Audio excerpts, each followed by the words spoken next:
So in this video we are going to be discussing 3 scoring options off of the Overload power play setup. 2 very important things I want to go over, or I want to stress on the power play.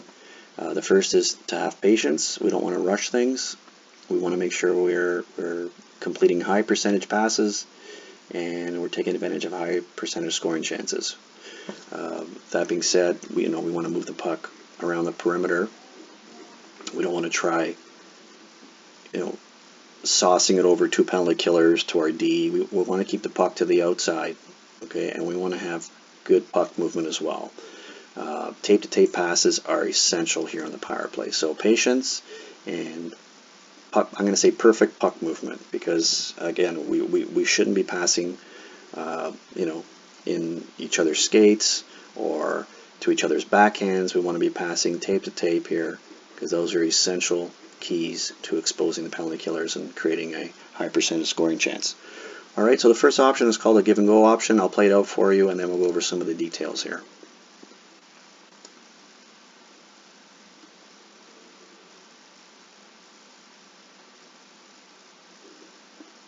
Take another look at that.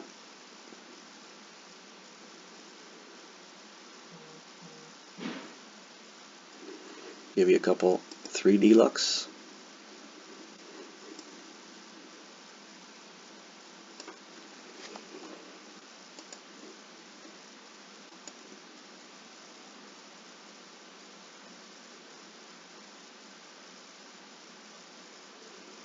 And last one, and then we'll get into some of the details here. Alright, so again, I stress to you puck movement. We want tape-to-tape passes around the perimeter of the power play. We're not going to try to make a pass to this D because there's 2 penalty killers in the way. Same thing as we're not trying to pass to this D because again there's 2 penalty killers in the way. Slot is pretty much covered as well. So what's our option here? Because we have a triangle setup and there's only 2 penalty killers, it's a 3-on-2 scenario. So one guy's got to be open. In this case it's the guy in the half wall. And we're going to use him to start the play. So puck goes to the half wall, goes back to the D. Now defense. You're going to hear Coach Patrick and myself say this a lot. We want you to walk the line or drag the puck into the middle of the ice. The reason for that is ideally we want the puck to come back to our centerman. However, if you notice, the penalty killer stick is in the lane. So by you dragging the puck, we'll have this penalty killer switch or drag him away from this lane, which will open up the centerman for a pass back. Okay, so if you watch this penalty killer, as soon as he switches his stick to this side, it'll open up this lane where you can go back to the centerman here.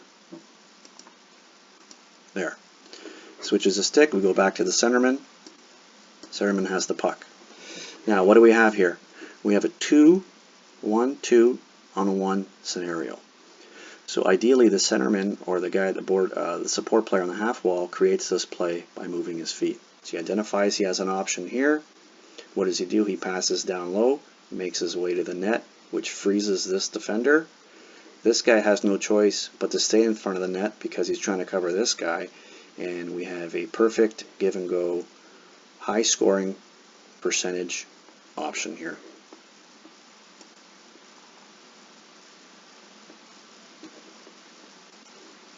See that again. Drag, move the penalty killer, down low, give and go. Alright, that's the give and go option. Let's get into another option. Alright, this particular option is called a high slot option. Ideally it's going to start the same way as the give and go option. Again, moving the puck around the perimeter, being patient, good puck movement, trying to get penalty killers to cheat to create an opening for a high percentage scoring chance. In this case we're going to try to get the puck to the high slot now. So we'll play it out a couple of times and we'll go over some of the differences.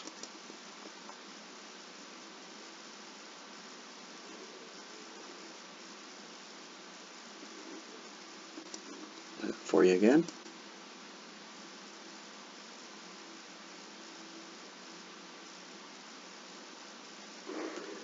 Give you a 3D look.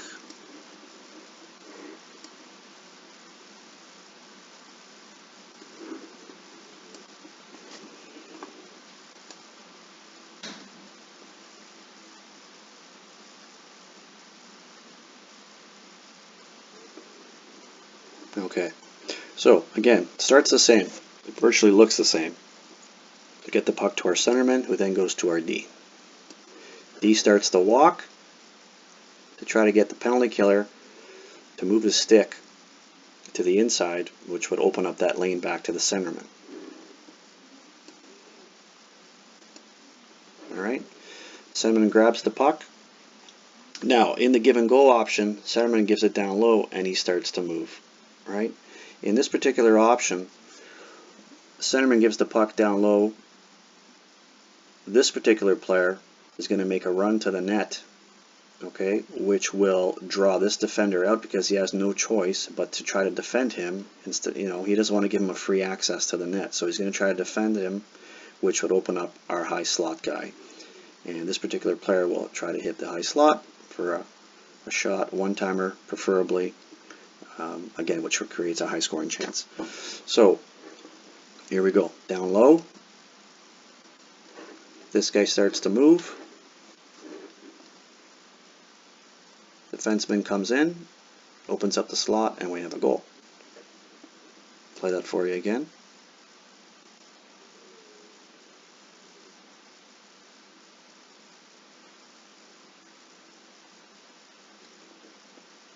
Alright, so the key on the first part of the first option, the give and go, is there's centerman giving the puck and moving.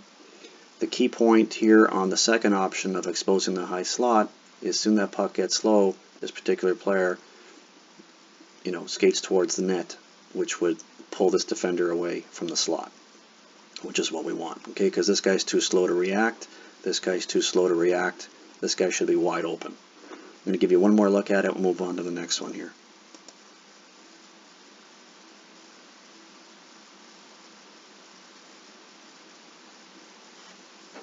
Alright, so our next option is probably an option we're going to use the majority of the time because it's usually there on most power plays. And again, it's going to start the same way where we're trying to get the puck, we're working it around the perimeter to our D. D's trying to drag the puck to the center to get a better quality shot on net and also to try to pull the penalty killer with them.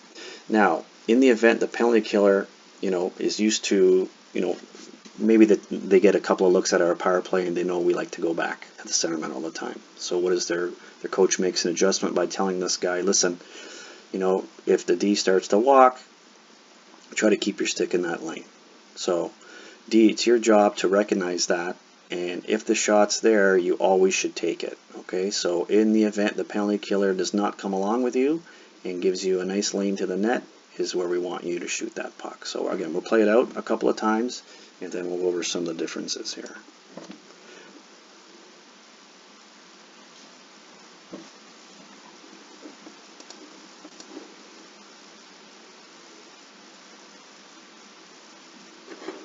Alright, a couple of 3D looks here.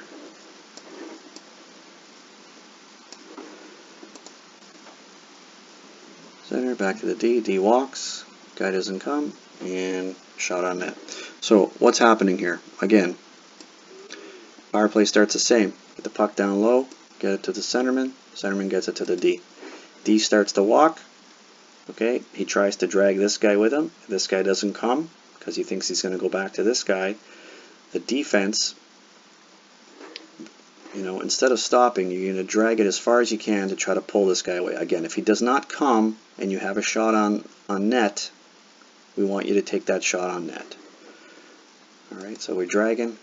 Forward doesn't come. Sorry, penalty killer doesn't come with him, and we have a nice lane for a shot to the net. This particular player has to read that play and get to the front of the net for a rebound. This particular player, we want you to sink to, I would say, the top of the crease to apply a screen. Okay, so we have, again, a 2-on-1 scenario in case there's a loose puck.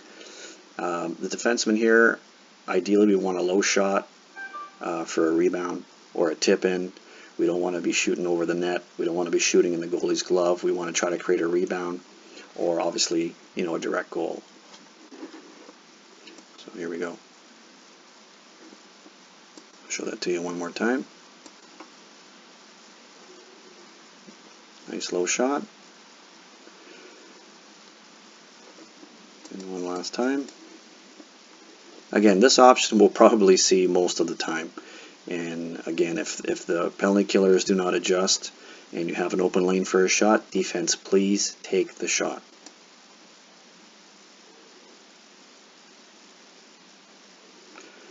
Alright, that's it for this particular video. In the next video, we'll go over 5-on-3 scenarios and also 4-on-3 scenarios. Alright, take care, boys.